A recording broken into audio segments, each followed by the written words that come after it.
është mirë që të fillojmë për ku ka filluar Allahu i Mëdhenuar, pikërisht me këtë obligim, dhe Allahu i Mëdhenuar ka filluar me një thirrje e cila në vetën e saj është edhe thirrje e privilegjit dhe nderit.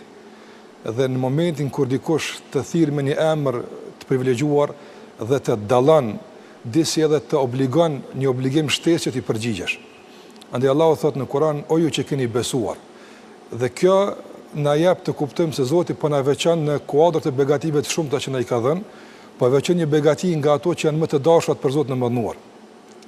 Dhe pothuajse po na thot në kuadër të kësaj thirrje për hir të këtij besimi dhe të asaj që ju ka bërë të besonin mua dhe të dashurisë për mua, më përgjigjeni, duke qenë ju të bindur se sa ju kam ftuar ka qenë për të mirën e juaj.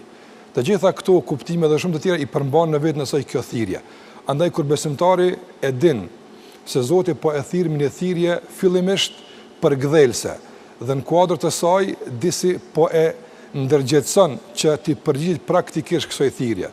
Dhe gjithashtu po i thot se nuk po të fton çdo kush, po ai që ti i bindur se din më mirë për ty se vetja jote. Andaj ajo që vije pas kësaj është në dobinë tënde, andaj përgjigjo.